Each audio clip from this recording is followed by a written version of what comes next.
Жастарды техникалық мамандықтарға бейімдеу қазір білім саласында басымдыққа ие бағыт болып тұр. Расында бұл мәселе қоғамның өзекті тұсына айналғаны қашан. Су ресурстары маркетинг жауапкершілігі шектеулі серіктестігінің басшылығы осы мәселеге соңғы 10 жылдықта баса мән беріп келеді. Қазіргі таңда мекемеде 200-ге жуық жас мамандар түрлі бөлімдерде сумен қамту және шайынды суды бұру қызметі бойынша еңбек етеді. Олардың біліктілігін арттыруға арналған оқу әдістемелік орталығы да бар. Осы бағытты жалғастыру үшін мекеме қалалық білім басқармасымен меморандум түзіп, бірқатар мектептердің мұғалімдері және оқушылары мекеме жұмысымен танысуды әдетке айналдыра бастады. Қаладағы дарынды балаларға арналған нөмірі 1 мамандандырылған IT лицей интернатының химия және биология пәндерінің мұғалімдері кәсіпорын жұмысын көріп, шаруашылықпен жіті танысу үшін алдымен өздері келіпті мұнда. Күнделікті тұтынатын ауыз су сапасын бақылау зертханасында ұстаздар көп мән беріле бермейтін тың деректерге қанықты.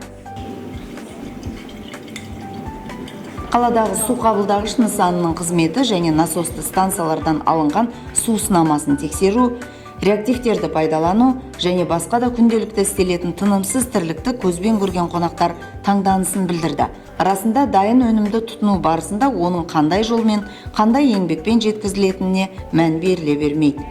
Су ресурстары маркетинг мекемесінің мұражайында берілген мәліметтер де мұғалімдердің қызығушылығын арттырды. Шымкенттің су жүйесінің жүргізілу тарихы, 75 жыл бұрынғы желілер, кейінгі жылдардағы енгізілген технология, бүгінгі қондырғылар мұражайда ұстаздарға барлық ақпарат берілді.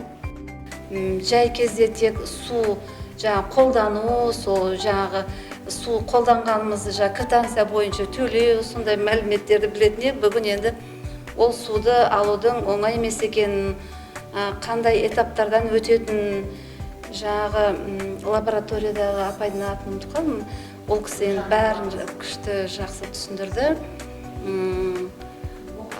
Осы ұйымға үлкен жетістіктер тілеймін.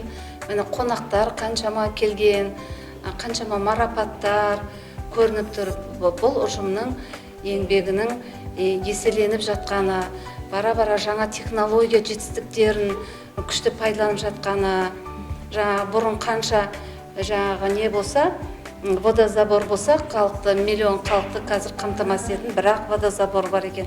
Мені осы шетелдермен тығыз байланыста болатын, жан-жақты халықаралық деңгейде неше түрлі жобаларды, аппаратураларды алып, халықты таза сумен қамтамасыз етеді екен. Енді мен үйімде фильтр қолданатын едім, сол бұл фильтрдің қажет емес екенін деп біліп алдым. Биология, химия пәндерінің мұғалімдері оқушыларымен бірге өңірдегі су жүйесі мен шайынды суды тазарту бойынша ғылыми жоба жазып, тақырыпты зерттеумен айналысамыз деген ниетте қайтты. Ол қыздарды білім мен ғылымға бағыттайтын ұстаздар мекеме жұмысына қатысты тілегін жазып, қолтаңбасын қалдырды. Келесі экскурсиялар оқушылармен бірге ұйымдастырылмақшы.